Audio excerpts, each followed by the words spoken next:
باللہ من الشیطان الرجیم بسم اللہ الرحمن الرحیم عفا اللہ عنک لما اذنت لهم حتی یتبین لک الذین صدقوا وتعلم الکاذبین لا یستأذنک الذین یؤمنون باللہ والیوم الآخر ان یجاہدوا باموالہم وانفسہم واللہ علیم بالمتقین انما یستأذنک الذین لا یؤمنون باللہ والیوم الآخر وارتابت قلوبہم فہم فی ریبہم یترددون ولو ارادوا الخروج لأعدوا لهم عدة ولكن كره الله بعاثهم فثبتهم وقيل اقعدوا مع القاعدين لو خرجوا فيكم ما زادوكم إلا خبالا ولا أوزعوا خلالكم يبغونكم الفتنة وفيكم سماعون لهم والله عليم بالظالمين لقد ابتغوا الفتنة من قبل وقلبوا لك الأمور حتى جاء الحق وظهر أمر الله وهم كارهون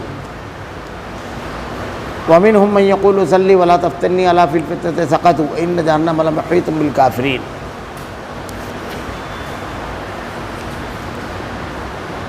اللہ تجھے معاف فرما دے، تو نے انہیں کیوں اجازت دے دی؟ بیشتر اس کے تیرے سامنے سچے لوگ ظاہر ہو جاتے اور تو جھوٹے لوگوں کو بھی جان لیتا۔ اللہ پر اور قیامت کے دن پر ایمان و یقین رکھنے والے تو مالی اور جانی جہاد سے رہنے کی کبھی بھی تجھ سے اجازت طلب نہیں کریں گے، اور اللہ پرہیزگاروں کو خوب جانتا ہے۔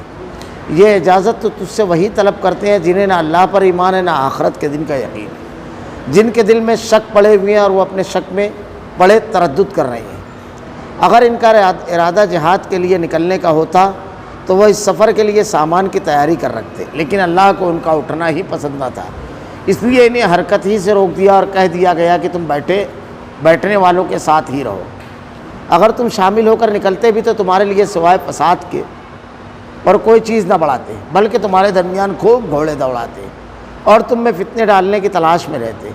ان کے لیے باتیں سننے والے جاسوس خود تم میں موجود ہیں، اور اللہ ان ظالموں کو خوب جانتا ہے۔ یہ تو اس سے پہلے بھی فتنے کی تلاش کرتے رہے اور تیرے کاموں کو الٹ پلٹ کرتے رہے، یہاں تک کہ حق آ پہنچا اور اللہ کا حکم غالب آ گیا، اگر چونکہ ان کو ناگوار ہی گزرا۔ ان میں سے کوئی کہتا ہے کہ مجھے اجازت دیجیے، مجھے فتنے میں نہ ڈالیے، آگاہ رہو، وہ تو فتنے میں پڑ چکے ہیں اور یقیناً دوزخ کافروں کو گھیرنے والی ہے۔ آپ کو اگر کوئی بھلائی مل جائے تو انہیں برا لگتا ہے، اور کوئی برائی پہنچے تو کہتے ہیں کہ ہم نے تو اپنا معاملہ پہلے ہی درست کر لیا، پھر تو بڑے ہی اتراتے ہوئے لوٹتے ہیں۔ عفا اللہ عنک لما اذنت لهم حتی یتبین لک الذین صدقوا وتعلم الکاذبین۔ اللہ تجھے معاف فرما دے، تو نے انہیں کیوں اجازت دے دی؟ بیشتر اس کے کہ تیرے سامنے سچے لوگ ظاہر ہو جاتے اور تو جھوٹے لوگوں کو بھی جان لیتا۔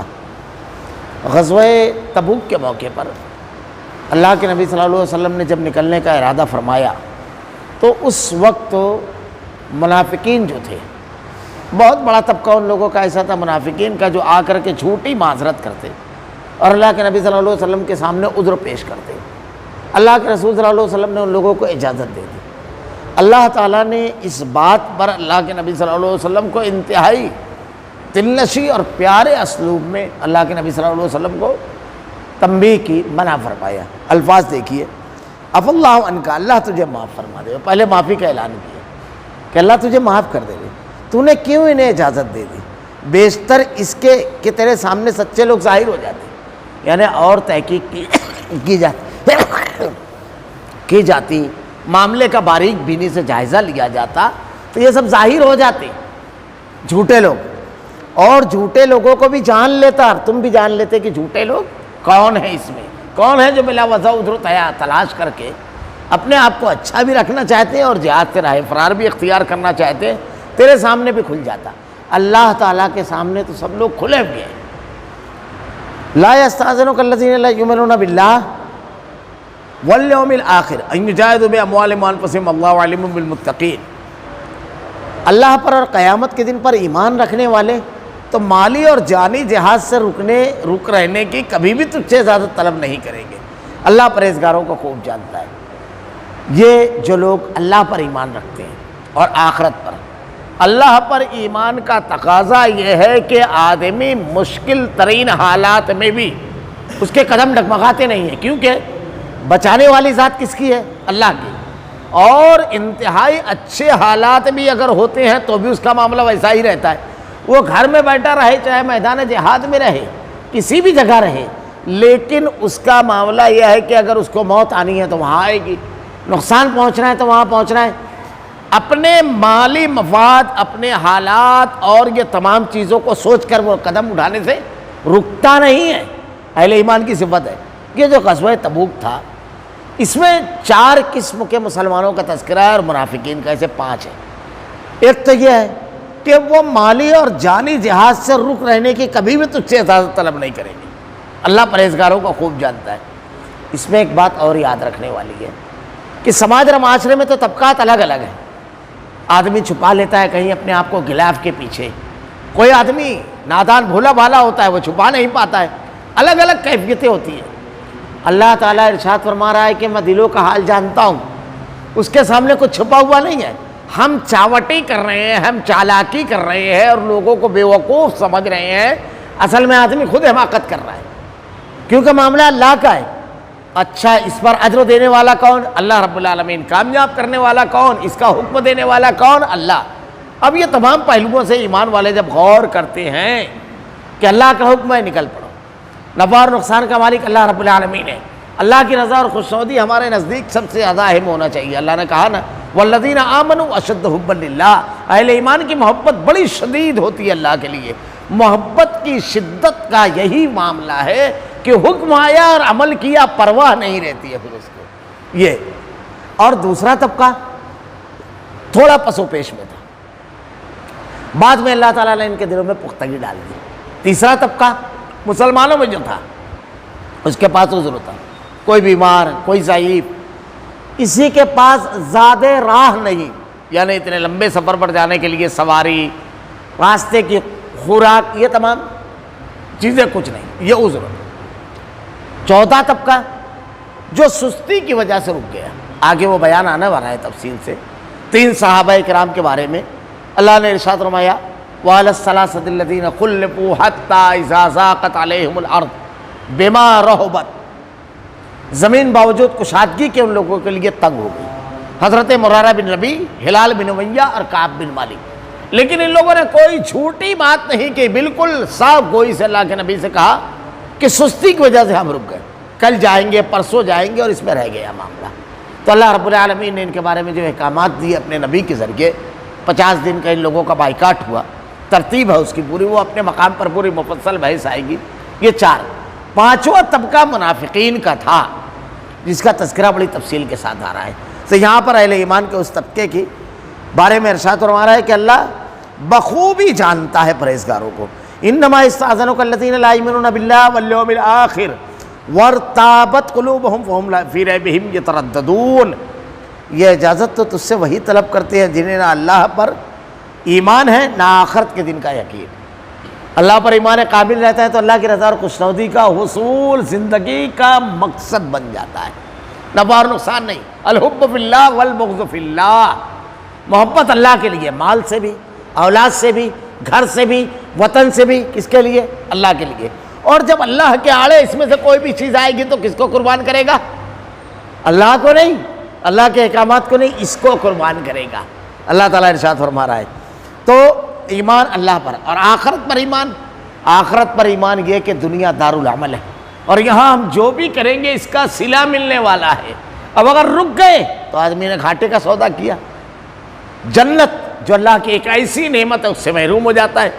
تو آخرت پر جب آدمی کا ایمان ہوتا ہے اللہ پر اور آخرت پر، تو اس کا عمل اللہ کی رضا اور خوشنودی کے مطابق یہ جتنا مضبوط ہوتا ہے اتنا زیادہ آدمی کا معاملہ ویسا ہوتا ہے۔ میں ایک مثال اکثر آخرت کے ایمان کے سلسلے میں دیا ہوں۔ آخرت پر ایمان بار بار جو بولا گیا ہے قرآن کے اندر، کیا آخرت پر ایمان ہے؟ کیوں؟ اصل میں آخرت پر ایمان اگر آدمی کا مضبوط ہوتا ہے نا تو اس کا شعور غالب ہوتا ہے، بالغ، اس کا شعور بالغ ہوتا ہے۔ اور جس کا آخرت پہ ایمان نہیں ہے وہ اس کے شعور جو ہے، دماغ، اس کی سوچ بچے کی طرح ہوتی ہے۔ مثال کے طور پر سمجھ لیں، جب شعور بالغ ہوتا ہے تو آدمی کو نفع اور نقصان کی قیمت معلوم ہوتی ہے، کیا نفع ہے اور کیا نقصان ہے، اور بچے کو اس کا علم نہیں ہوتا ہے۔ ایک مثال کے ذریعے اس کو سمجھ سکتے ہیں کہ ایک بچہ، اگر آپ اس کے سامنے 100 گرام برفی 4 سال 5 سال کا بچہ، اور 10 لاکھ کا چیک رکھیں تو وہ کیا اٹھائے گا؟ برفی اٹھائے گا۔ وہ اس کو چیک کی قیمت ہی نہیں معلوم ہے، وہ برفی کی طرف ہاتھ بڑھائے گا، اٹھا لے گا۔ لیکن ایک بڑے آدمی کے سامنے 10 لاکھ کا چیک اور برفی 100 گرام رکھ دیجیے، کیا اٹھائے گا وہ؟ اس کو چوائس دی دیجیے، تجھ کو جو اٹھانا ہے اٹھا لے۔ اچھا پھر ایسا بھی ہو کہ چیک آپ رکھ رہے ہیں سنیچر کو رات میں اور وہ بھوکا ہے، اور کل سنڈے ہے، کل بھی بینک کو نہیں کھلے گا، پرسوں تک اس کو بھوکا رہنا ہے، تب کیا کرے گا؟ تب بھی وہ یہی اٹھائے گا، کیونکہ وہ 100 گرام برفی کی بھی قیمت جانتا ہے اور چیک کی بھی۔ یہ تو ابھی کھائیں گے ختم، لیکن اس سے تو ایسی 10 برفی کی دکانیں خرید لیں گے۔ پورا کے پورا مٹیریل یہ بندہ مومن اور کافر میں یہی فرق ہوا ہے۔ کافر بچہ ہوتا ہے، آخرت پر جس کا ایمان نہیں ہو بچہ ہوتا ہے، وہ دنیا کے چھوٹے سے نفع کے لیے آخرت قربان کر دیتا ہے، اور بندہ مومن ہمیشہ ہمیش کے لیے ملنے والی جنت کے لیے دنیا قربان کر دیتا ہے۔ اس کا شعور بالغ ہوتا ہے، بلوغت ہوتی ہے اس کے اندر، اس کا شعور واقعی شعور ہوتا ہے، جس کو بولتے ہیں سمجھداری ہوتی ہے اس کے اندر۔ یہ ہے آخرت، بار بار جو بولا گیا ہے۔ اسی لیے آپ حدیث پڑھیں، صحابہ کرام کے سامنے جب معاملات آتے تھے، جنت کا جب سوال آتا تھا تو سب قربان کر دیتے تھے، سب۔ 2 صحابہ اللہ کے نبی کے پاس آئے، باپ بیٹے۔ باپ نے کہا بیٹا فرما برداری کرنا ہے، لوٹ جا۔ بیٹا کہتا ہے اللہ کی جنت کا اگر سوال نہیں ہوتا تو ابا آپ کی بات مان لیتا، آپ کی بات قبول کر لیتا۔ کس بات پر اللہ مسکراتا ہے، خوش ہوتا ہے اور جنت عطا کرتا ہے؟ صحابی نے پوچھا، اللہ کے نبی کہتے ہیں اپنا اوزار جو اوپر کا ذرا بختر وغیرہ پہنتے تو وہ اتار دے اور اپنے آپ کو جنگوں میں ڈبو دے، کرتا تک اتار دیا۔ اللہ راضی ہو، جنت کی قیمت جانتے تھے صحابہ کرام۔ تو آدمی کا جب آخرت پر ایمان پختہ ہوتا ہے تو سمجھ لو جتنا پختہ ہے اس کا شعور اتنا زیادہ بالغ ہے، وہ اتنا ذہین ہے، اور جو دنیا کو سامنے رکھتا ہے وہ اتنا بچہ، چھوٹے دماغ کا، بڑے فائدے کو نہیں سمجھ پانے والا شخص ہے۔ اللہ نے بار بار کہا نہ اللہ پر ایمان رکھتے ہیں نہ آخرت کے دن کا۔ اللہ پر اگر ایمان ہو تو اللہ کو راضی کریں۔ ساری کائنات کس کی ہے؟ اللہ کی۔ رزقوں کے دروازے کون کھولنے والا ہے؟ اللہ۔ کامیابی کون دینے والا ہے؟ عزت کون دینے والا ہے؟ مصیبتوں سے کون بچانے والا ہے؟ وہ اکیلا رب العالمین۔ اگر وہ راضی ہو گیا تو پھر ساری چیزیں آپ کی۔ کیا تاریخ نہیں پڑھتے؟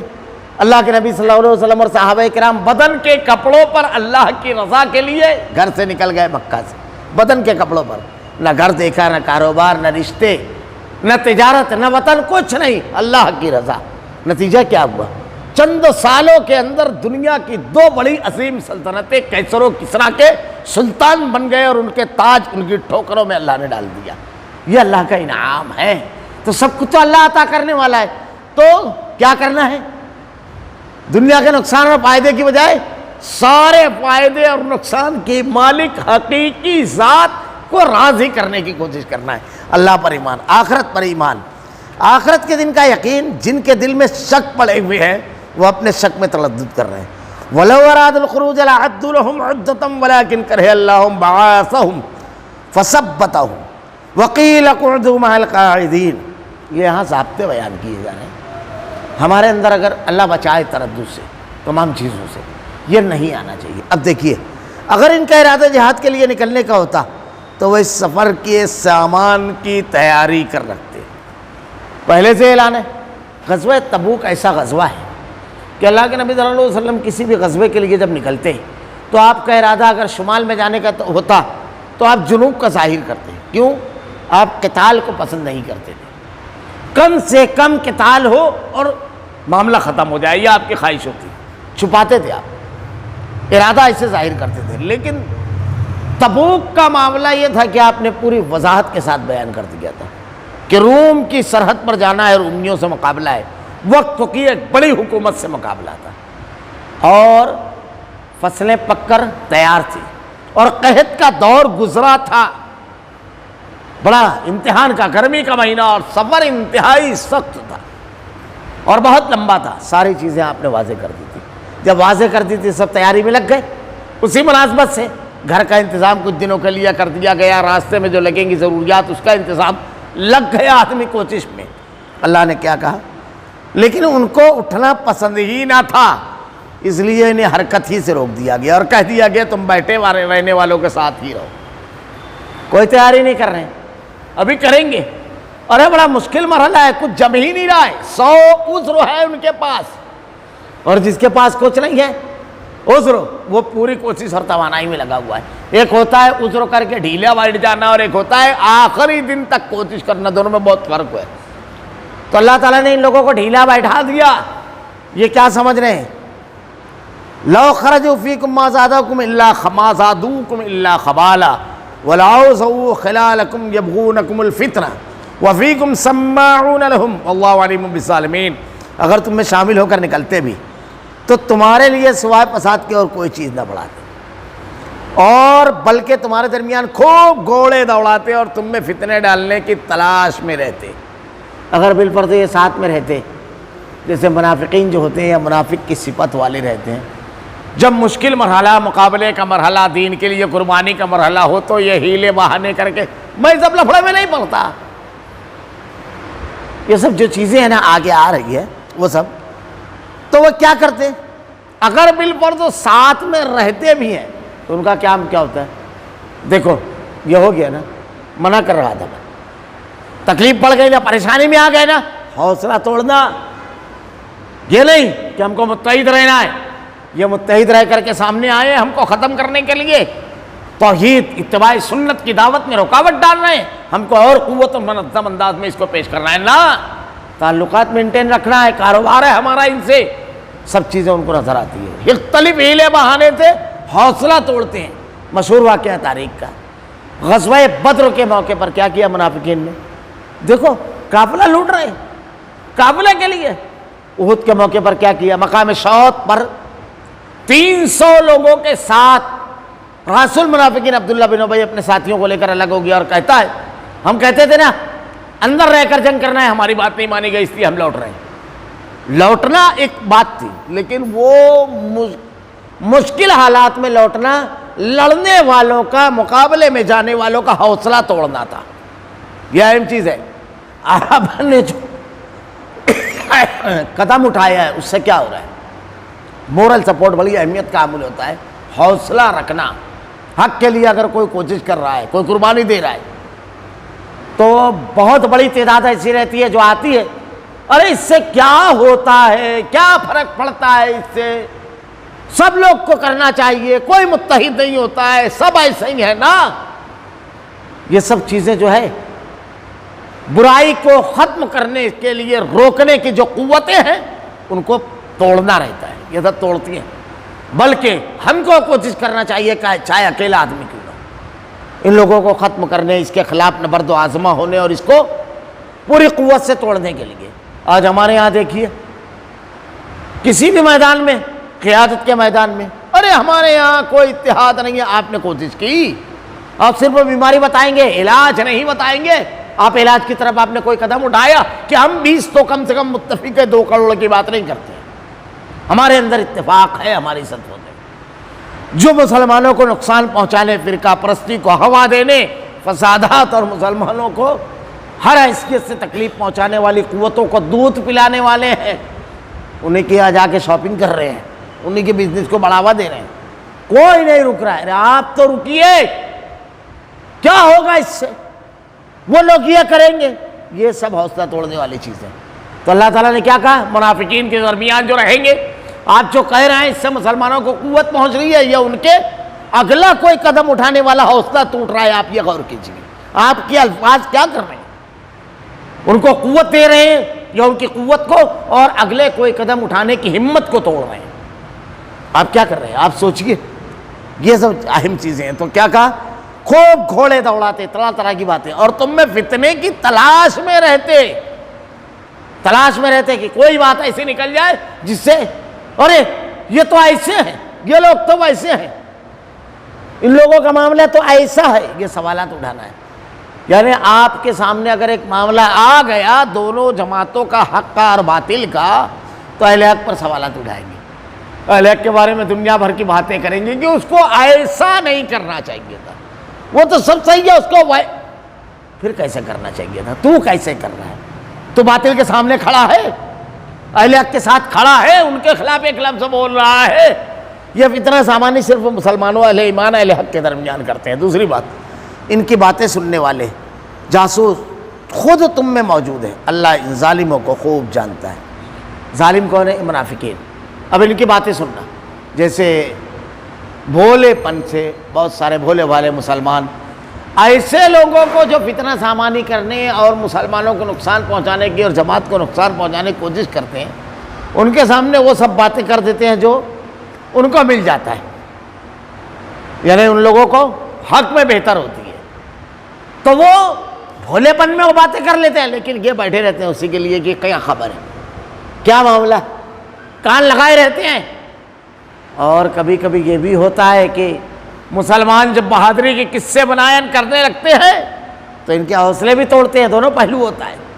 تو یہ لوگ یہ کر رہے ہیں، لقد طغوا الفتنة من قبل وقلبوا لك الامور حتى جاء الحق وظهر امر الله وهم كارهون۔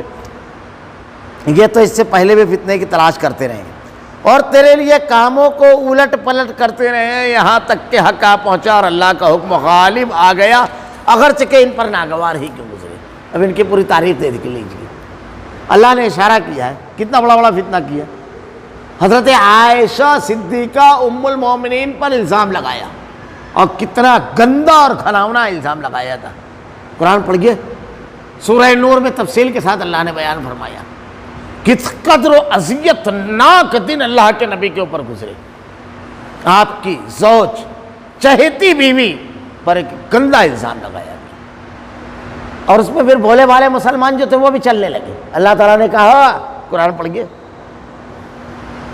کہ تم نے اچھا گمان کیوں نہیں کیا؟ ایسا، ارے ایسا تو نہیں کرنا چاہیے نا، بات تو ہے، یہ ایک پہلو ہوتا ہے اور یہ ایک پہلو ہوتا ہے، نہیں ہرگز نہیں، مومن ہے نہیں ہو سکتا ایسا، اچھا گمان کیوں نہیں کیا تم نے؟ اللہ تعالیٰ نے قرآن میں کہا ہے اہل ایمان کے بارے میں جب کوئی خبر آئے تو اچھا گمان رکھنا چاہیے، فتنے میں دوڑنے نہیں لگنا چاہیے۔ تحقیق کیوں نہیں کی؟ سب تباہی کی طرف جا رہے تھے، لیکن اللہ نے ضابطہ اور قانون جب بیان کیا، 80 کوڑے مارے گئے لوگوں کو۔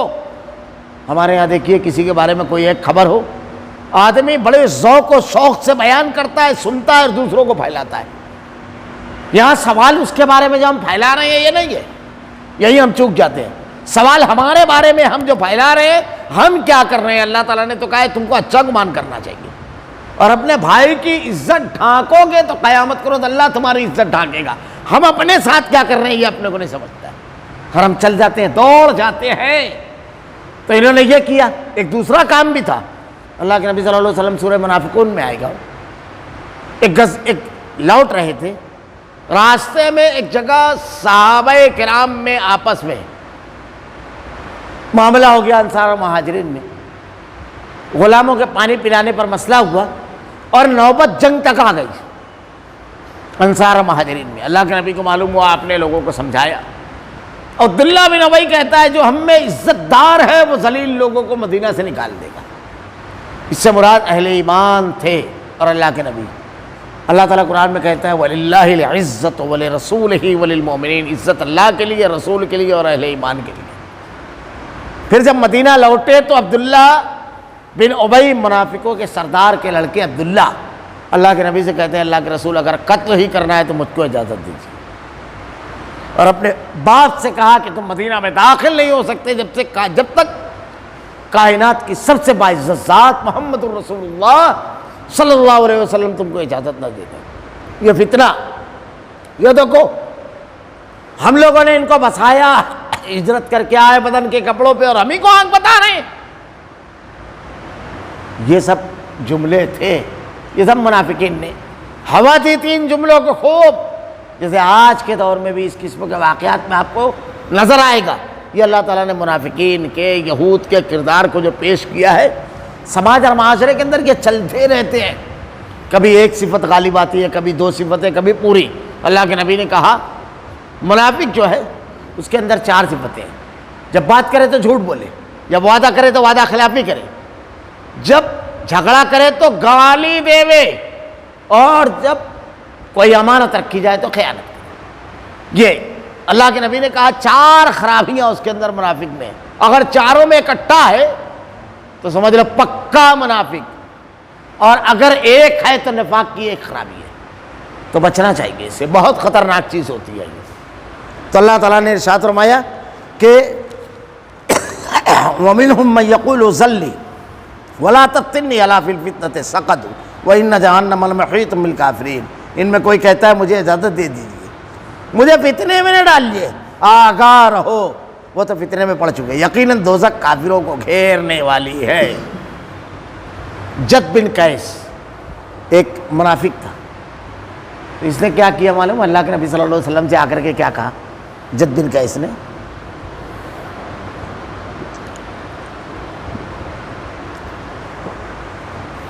وہ کہتا ہے کہ آپ کو معلوم ہے مجھ کو کئی بیویاں ہیں لیکن میں حسن کو پسند کرتا ہوں، حسن پرست آدمی۔ اب روم جب جائیں گے جنگ کے لیے تو رومی لڑکیاں بڑی حسین ہیں، تو میں فتنے میں مبتلا ہو جاؤں گا۔ کتنا کیسا عذر پیش کر رہا ہے۔ اللہ تعالیٰ نے کہا مجھے اجازت دیجیے، میں فتنے میں مت ڈالو مجھ کو، میں فتنے میں پڑ جاؤں گا۔ جیسے ہمارے یہاں جب کوئی معاملہ ہوتا ہے 2 گروپ کے اندر تو آدمی بولتا ہے میں اس میں نہیں پڑھنا چاہتا۔ اللہ کے کیا کہا گیا کہ آپ کو تحقیق کرنا ہے، 2 لوگ اگر ہیں تو پہلے دونوں سے آپ معاملہ پوچھو۔ شریعت نے کیا کہا؟ پھر دونوں کو ملانے کی کوشش کرو، اور اس کے بعد بھی اگر نہیں ملتے ہیں، ایک آدمی اگر حق پر ہے تو پھر آپ اس کا ساتھ دو۔ یہ پورا معاملہ ہے، لیکن ہم لوگ کیا کرنا، یہ سب میں نہیں پڑھنا ہے اپنے کو، یار مجھ کو تو معاف کرے یار میں نہیں بولوں گا، یہ سب میں نہیں، یہ ارے میں گیا تو دوسرا معاملہ ہو جائے گا، ہمارا رہے گا تو دوسرا ہو جائے گا۔ یہ تو اصل میں آدمی اپنے آپ کو فتنے میں ڈالتا ہے، وہ بچنے کے لیے، برائی کو ختم کرنے، نیکی کو پھیلانے کے لیے کوشش کرنے میں رکاوٹ ہیلوں بہانے سے اگر آدمی کرتا ہے تو وہ اپنے آپ کو فتنے میں مبتلا کرتا ہے۔ دیکھیے اللہ تعالیٰ نے جواب کیا کیا، فتنے میں وہ پڑ چکا کیونکہ جہاد سے رک گیا۔ نقطہ کتنا پیارا قرآن نے بیان کیا ہے، وہ نیکی سے رک گیا، نیک رہنے کا بہانہ کر کے نیکی سے رکا۔ گلاف کون سا اڑا؟ میں جھگڑے میں نہیں پڑتا، میں اختلاف میں نہیں پڑتا، میں وہاں جاؤں گا تو یہ ہو جائے گا۔ گلاف اس نے کیا ڈالا؟ اللہ تعالیٰ نے قرآن میں حضرت آدم علیہ السلام کے واقعے میں یہی بیان کیا ہے۔ آدم علیہ السلام کو جب شیطان نے بہکایا تو کیا کہا؟ الا ان تکون ملکین او تکون من الخالدین، فرشتے ہو جاؤ گے اور ہمیشہ کے لیے جنت کے نام پر جنت سے نکلوایا۔ اور فرشتوں میں اللہ نے نافرمانی کی صفت نہیں پیدا کی ہے، وہ فرشتوں کا حوالہ دے کر کے نافرمانی کروایا۔ تو یہ دیکھیے کہ نیکی سے، نیک کام سے آپ کوئی گلاف پہن کر تو نہیں رک رہے ہیں۔ اب یہ تمام صحابہ کرام جا رہے ہیں، اللہ کے نبی صلی اللہ علیہ وسلم جا رہے ہیں، سب جا رہے ہیں، اپنے آپ کو تو اس سے روکنا چاہیے، تو اسی کو آپ نے عذر بنا لیا۔ استغفر اللہ، برائیاں تو ہر آدمی کو عزیز لگتی ہے، اچھی لگتی ہے، خوشنما بنا کر کے شیطان اس کو پیش کرتا ہے تو برائی میں ملوث ہو جائے آدمی، نیکی چھوڑ دے وے ایسے موقع پر۔ اللہ تعالیٰ نے کہا گواہ آگاہ رہو، وہ فتنے میں پڑ چکے ہیں، یقیناً دوزخ کافروں کو گھیرنے والی ہے، اللہ کا عذاب گھیرنے والا ہے انکار کرنے والوں کو۔ یہ بار بار جو قرآن میں کہا گیا ہے کہ اللہ کا عذاب گھیرنے والا ہے، اللہ کا عذاب کتنا شدید ہے، ایک آدمی کو اگر اس کا احساس ہو تو دنیا کے اندر آدمی کیوں نہیں پڑتا ہے؟ کبھی کبھی تعلقات ہوتے ہیں، سامنے آدمی بہت بڑا ہوتا ہے، بچپن کا دوست بھی ہو سکتا ہے، رشتہ دار بھی ہو سکتا ہے، یہ سب کا لحاظ کرتا ہے، تکلیف میں آ جاؤں گا، رشتہ کمزور ہو جائے گا، معاشی اعتبار سے تکلیف میں ہو جاؤں گا، بہت ساری نقصانات پر نظر رکھتا ہے، چھوٹی موٹی چیزیں آئی۔ اللہ کا عذاب کتنا خطرناک ہے، قرآن میں اللہ تعالیٰ نے کہا اوپر سے نیچے سے ہر طرف سے آئے گا، اور وہ اتنا خطرناک ہوگا کہ آدمی اس عذاب سے پناہ کے لیے اپنی بری خاندان کو پیش کرے گا۔ جہنم کا ہولناک عذاب اگر آدمی کے سامنے وہ رہے تو یہ چھوٹی سی تکلیف اس کے لیے کوئی نہیں، اور پھر اس حدیث کو بھی آدمی سامنے رکھے۔ اسلام پڑھتے جائے، تسلی کا سامان ہے۔ اللہ کے نبی نے کیا ارشاد فرمایا کہ آدمی کوئی قدم اٹھاتا ہے، بندے اس سے ناراض ہو جاتے ہیں، حتیٰ کہ سب ناراض ہو جاتے ہیں، کوئی اس کے ساتھ کھڑا نہیں ہوتا۔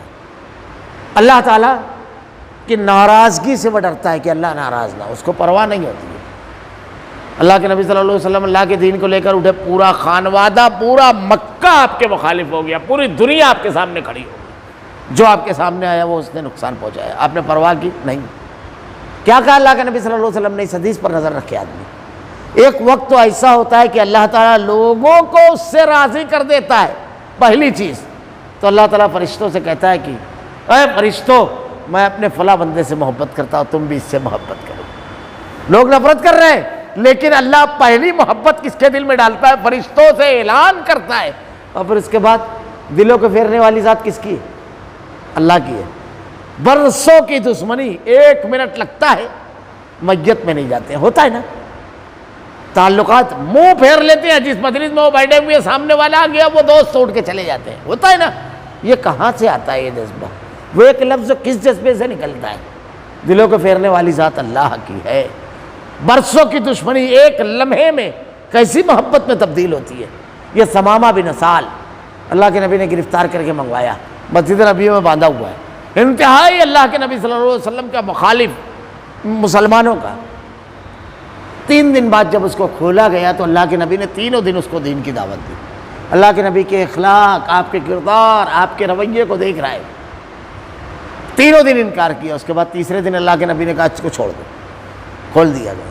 مسجد نبی سے نکلا، قریب کے ایک مقام پر گیا جہاں غسل کا نظم تھا اس کے حساب سے، وہاں غسل کیا، واپس آیا اور اقرار کیا ایمان کا، اور اس کے بعد کہتا ہے اللہ کے رسول، آپ سے زیادہ کسی چہرے سے مجھ کو نفرت نہیں تھی، لیکن اب اس چہرے انور سے زیادہ کسی سے محبت نہیں ہے، اور آپ کے شہر سے زیادہ کسی شہر سے میں نفرت نہیں کرتا تھا، لیکن اب اس سے زیادہ محبت نہیں ہے۔ اور سنو، مکہ کے لوگ یمامہ سے ایک گندم کا دانہ نہیں لے جا سکیں گے، ایک گندم کا دانہ، اگر آپ کی اجازت نہیں ہوگی، ایک گندم کا دانہ۔ یہ کس نے ڈالا تھا؟ 3 روز میں سب سے بڑا مخالف، سب سے بڑا موافق، اور اللہ کے نبی کے دشمنوں کے مقابل کھڑا ہو جانے والا کس نے ڈالا تھا؟ تو کیا کرتا ہے اللہ تعالیٰ؟ لوگوں کے دلوں میں محبت ڈال دیتا ہے۔ اللہ تعالیٰ کو اگر ناراض کرتا ہے آدمی اور لوگوں کو راضی رکھتا ہے تو آخر میں کیا ہوتا ہے؟ لوگوں کو اللہ ناراض کر دیتا ہے، پھر کوئی عزت نہیں رہ جاتی ہے، دھیرے دھیرے دھیرے دھیرے زیرو۔ ہم نے ایسے لوگوں کو دیکھا ہے جن کی ایک آواز پر لاکھوں کھڑے ہو جاتے تھے، لاکھوں، لیکن جب وہ حضرت گئے دنیا سے تو کسی ایک علاقے میں ان کے حمایتی نہیں تھے، ایک علاقے میں پورے شہر کو ایک آواز میں جو جم کر دیا کرتے تھے، کہیں علاقے میں حمایتی نہیں۔ یہ اللہ تعالیٰ کا نظام ہے، رب العالمین کا انتہائی عزت۔ تو جس کے ہاتھ میں ہے اس کو راضی رکھنے کی کوشش کرنا چاہیے، تو اللہ تعالیٰ نے کہا یقیناً عذاب گھرنے والا ہے۔ اب ان لوگوں کی مثال دے رہا ہے اللہ تعالیٰ، یہ آخری اتنا پڑھ کر کے اپنی بات سمیٹ دوں گا۔ ان تصب کا حسنۃ تسوہ وان تصب کا مصیبت یقول قد اخذنا امرنا من قبل ویتولوا وهم فرحون۔ اگر آپ کو اگر کوئی بھلائی مل جائے تو انہیں برا لگتا ہے، اور کوئی برائی پہنچ جائے تو کہتے ہیں ہم تو اپنا معاملہ پہلے ہی درست کر لیا، پھر تو بڑے اتراتے ہوئے لوٹتے ہیں۔ اگر کوئی برائی ملے، کوئی تکلیف پہنچے مسلمانوں کو، دل میں لڈو پھوٹنا۔ ارے سنا ہے نا، کسی کی تکلیف پہ بہت جلدی لوگ آتے ہیں، ہمارا مخالف ہے، بس سنیں تو خبر سنے نہیں پوچھتے ہیں، سنانا مقصد رہتا ہے، یا تو پھر تم بھی کوئی نگیٹو تبصرہ کرو تاکہ ہمارے دل میں لڈو جو پھوٹے ہیں تو چہرہ اور خوش ہو جائے۔ یہ تھا ان منافقین کا کردار۔ اللہ تعالیٰ نے قرآن میں کیا کہا؟ اللہ کے نبی کی حدیث کیا ہے؟ اشداء علی الکفار رحماء بینہم۔ اہل ایمان کی صفت کیا ہے؟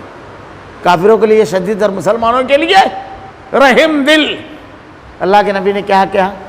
ان کی مثال ایک جسم کی طرح ہے، اگر انگلی میں درد ہو تو آپ سو سکتے ہیں کیا؟ چھوڑو نا، ہاتھ میں درد ہے، نیند تو آنکھ میں آتی ہے نا، چھوڑو، کرو تو ہوتا کیا؟ سو پائیں گے کہ ہاتھ میں درد ہے تو اس میں کیا ٹینشن، کل جائیں گے دوا کھانا، جانے دو، سونا تو آنکھ سے ہے نا۔ تو کوشش کر کے دیکھنا کیا ہوتا ہے، کرتا ہی نہیں ہے کوشش۔ یہ پورے جسم کی مثال ہے، ایک عضو کو اگر تکلیف ہو تو پورا جسم بے چین رہتا ہے۔ ایسے ہی ایک مومن کو اگر تکلیف پہنچے تو بے چین ہو جانا چاہیے۔ تکلیف کسی کے پیروں میں کانٹا چبھے تو آدمی اس کی چبھن اپنے دل میں محسوس کرے، یہ ایمان ہے۔ اگر اہل ایمان کی تکلیف، مصیبت، اللہ کے دین کا کام کرنے والوں کی تکلیف آپ لوگوں کو اس کی خبر خوشی اور تسکین پہنچاتی ہے، لڈو پھوٹتے ہیں، تو سمجھ لیجئے کہ طبقہ کس کا ہے، آپ کس طبقے میں بیٹھے ہوئے ہیں۔ خوشی خبر کی الگ چیز ہے، آپ کی کیفیت آپ کے بارے میں فیصلہ دے رہی ہے۔ اگر آپ کو کوئی بھلائی مل جائے تو انہیں برا لگتا ہے، اور کوئی برائی پہنچ جائے تو کہتے ہیں ہم نے تو اپنا معاملہ پہلے ہی درست کر لیا۔ اب ان کا معاملہ کیا رہتا ہے؟ دین کے لیے، اللہ کے دین کے لیے کوشش کرنے والے کو اگر کوئی معاملہ ہوتا ہے، منع کر رہے تھے نا، میں تو پہلے ہی روک رہا تھا، میں تو پہلے ہی بول رہا تھا یہ مت کرو۔ ارے اللہ اکبر، اللہ کے دین کے راستے میں نکلیں گے تو تکلیف پہنچے گی۔ اللہ آزماتا ہے، وَإِذِ ابْتَلَىٰ إِبْرَاهِيمَ رَبَّهُ بِكَلِمَاتٍ فَأَتَمَّهُنَّ قَالَ إِنِّي جَاعِلُكَ لِلنَّاسِ إِمَامًا۔ اللہ نے ہر طریقے سے آزمایا۔ اللہ تعالیٰ کہتا ہے وَلَنَبْلُوَنَّكُم بِشَيْءٍ مِّنَ الْخَوْفِ وَالْجُوعِ وَنَقْصٍ مِّنَ الْأَمْوَالِ وَالْأَنفُسِ وَالثَّمَرَاتِ وَبَشِّرِ الصَّابِرِينَ، ہم تمہیں ضرور آزمائیں گے، جانوں میں کم کر کے، مالوں میں، خوف کے ذریعے، بھوک کے ذریعے آزمائش تو آئے گی۔ اللہ تعالیٰ کہتا ہے ام حسبتم ان تدخلوا الجنہ ولما یاتکم مثل الذین خلوا من قبلکم مستهم الباساء والضراء وزلزلوا حتى يقول الرسول والذین آمنوا معه متى نصر اللہ الا ان نصر اللہ قریب۔ اللہ کے نبی صلی اللہ علیہ وسلم کے پاس صحابہ کرام آئے اور آگے کہنے لگے کہ اللہ کے نبی، اللہ کی مدد کب آئے گی؟ انتہائی اذیت ناک دور تھا مکہ میں، انتہائی۔ اللہ نے قرآن کی آیت نازل فرمائی کہ اللہ تعالیٰ تم کو یوں ہی جنت میں داخل کر دے گا۔ ام حسبتم ان تدخلوا الجنہ ولما یاتکم مثل الذین خلوا من قبلکم مستهم الباساء والضراء، تم سے پہلے کے لوگ جو تھے جھنجھوڑ دیے گئے، بھموڑ دیے گئے۔ اللہ کے نبی نے ارشاد فرمایا کسی کو لوہے کی کنگھیوں سے ہڈی تک کا پورا گوشت نکال لیا گیا، کسی کو بالکل زندہ آرے سے چیر دیا گیا، ان اذیتوں سے دوچار کیا گیا، حتیٰ کہ رسول اور ایمان والے کہنے لگے کہ اللہ کی مدد کیا ہے، کہاں ہے اللہ کی مدد؟ اللہ نے ارشاد فرمایا ام حسبتم ان تدخلوا الجنہ ولما یاتکم مثل الذین خلوا من قبلکم مستهم الباساء والضراء وزلزلوا حتى يقول الرسول والذین آمنوا معه متى نصر اللہ، کہاں ہے؟ الا ان نصر اللہ قریب، کہہ دیجئے کہ اللہ کی مدد قریب ہے۔ تو آزمائش اور امتحان پر خوش ہونے والے شریعت نہیں پڑھتے، دین نہیں پڑھتے ہیں۔ اللہ کے نیک بندوں کے ساتھ یہ ہوتا ہے، اس کی بنیاد پر اللہ ان کے درجے کو بلند کرتا ہے، ان کی نیکیوں میں اضافہ کرتا ہے، ان کو جنت میں اعلیٰ مراتب عطا کرتا ہے، اس کے دین کے لیے قربانی دینے والوں کو اللہ تعالیٰ ضائع نہیں کرتا۔ اللہ تعالیٰ نے تو اہل ایمان کے بارے میں کہا ان اللہ اشتری من المؤمنین انفسهم واموالهم بان لهم الجنہ، جن کو اہل ایمان کے بارے میں کہا کہ ان کی جانوں اور مالوں کو ہم نے جنت کے بدلے خرید لیا ہے، اللہ تعالیٰ نے لے لیا ہے۔ اور پھر ایسے لوگوں کے لیے سچا وعدہ ہے، تورات میں، انجیل میں، قرآن میں، ہر جگہ اللہ نے سچا وعدہ کیا ہے کہ اللہ تعالیٰ ان کو جنت دینے والا ہے۔ ہم نے تو اپنا معاملہ پہلے، پھر تو بڑے اتراتے ہوئے لوٹتے ہیں۔ تھوڑا سا آگے کا ترجمہ صرف ایک آیت پڑھ دیتا ہوں، پھر انشاءاللہ آئندہ ہفتہ اس کی تفسیر بتاؤں گا۔ قُل لَن يُصِيبَنَا إِلَّا مَا كَتَبَ اللَّهُ لَنَا، آپ کہہ دیجیے ہمیں سوائے اس کے جو اللہ نے ہمارے حق میں لکھ رکھا ہے۔ دیکھیے جواب کتنا پیارا ہے، ایمان میں اضافہ اور لذت و سرور جس کو ایمان کا حاصل ہے، اس کا ڈوبا ہوا، اس شیرینی میں ڈوبا ہوا جواب۔ آپ کہہ دیجیے ہمیں سوائے اس کے جو اللہ نے ہمارے رقم میں لکھ رکھا ہے کوئی چیز نہیں، پہنچ ہی نہیں سکتی۔ ما کتب اللہ لنا ہوا مولانا وعلی اللہ فلیتوکل المؤمنون، اور ہمارا کارساز اور مولا ہے، مومنین کو تو اللہ ہی کے ساتھ پاک پر بھروسہ کرنا چاہیے۔ اب یہ جو ہے اللہ نے مقدر میں لکھ دیا تھا، اللہ تعالیٰ کا لکھا ہوا ہے، اس کو کوئی ٹال بھی نہیں پاتا۔ لیکن فرق کیا ہے جانتے ہو؟ ہم کو یہ تکلیف پہنچی دین کے لیے کوشش کرتے ہوئے، اور کسی کو پہنچتی ہے گھر میں بیٹھا رہتا ہے، فرار اختیار کرتا ہے اس کے لیے۔ حضرت یوسف علیہ السلام بے گناہ قید ہوئے، بے گناہ۔ حضرت خباب کو سولی پر چڑھایا گیا، بیر معونہ کے موقع پر صحابہ کرام کو دھوکے سے شہید کیا گیا۔ حضرت سمیہ کو شرمگاہ پر برچھی ماری گئی، شہید کر دیا گیا۔ بہت سارے واقعات ہوئے، یہ دین کے لیے ہوئے، اللہ کی رضا کے لیے، اللہ کی خوشنودی کے لیے ہوئے۔ جانوں کی قربانی ہوئی، مالوں کی قربانی دی صحابہ کرام نے، یہ سب اس کے لیے۔ یہ جو مصیبتیں ہیں، اب دین کے لیے نکلے تو اور بڑی بڑی مصیبتوں سے دو چار ہوئے، تکالیف سے دو چار ہوئے۔ کیا ہوا؟ سارے اقدامات کافر نے کرے، ہم کو نقصان پہنچا رہا ہے۔ اللہ تعالیٰ نے جتنا لکھ دیا اس سے زیادہ کوئی پہنچا سکتا ہے؟ ہرگز نہیں، اور اس میں کمی بھی نہیں کر سکتا۔ اور ہم کو بھروسہ صرف اللہ پر کرنا چاہیے۔ اللہ رب العالمین سے دعا ہے کہ رب العالمین عقیدے کے لیے اللہ کی رضا اور خوشنودی، اس کے احکامات پر عمل کرنے کے لیے راستے میں آنے والی تمام رکاوٹوں کو عبور کرنے کے اللہ رب العالمین توفیق دے دے۔ الہ العالمین وہ تمام صفات جو نفاق کی ہے، منافقین کی جو تو نے بتائی ہے رب العالمین، اس سے ہماری حفاظت فرما۔ اہل ایمان کی جو صفتیں بیان فرمائی ہے، دین کے لیے قربانی دینے کے جو جذبات بیان فرمائے رب العالمین، وہ پیدا کرتے ہمارے اندر رب العالمین۔ الہ العالمین تیری محبت تمام محبتوں پر غالب، تیرے احکامات تمام احکامات پر غالب آ جائیں رب العالمین۔ اے اللہ صحیح قوت فیصلہ کی ایسے موقع پر توفیق اور ہدایت دے رب العالمین۔ اللہ تیرے کلام کی آیتیں اور تیرے نبی کی حدیث کو ہمارا کردار و عمل بنا دے، ہمارا خاتمہ ایمان پر فرما۔ ربنا لا تزغ قلوبنا بعد إذ هديتنا وهب لنا من لدنك رحمة إنك أنت الوهاب۔ سبحانك اللهم وبحمدك أشهد أن لا إله إلا أنت أستغفرك وأتوب إليك۔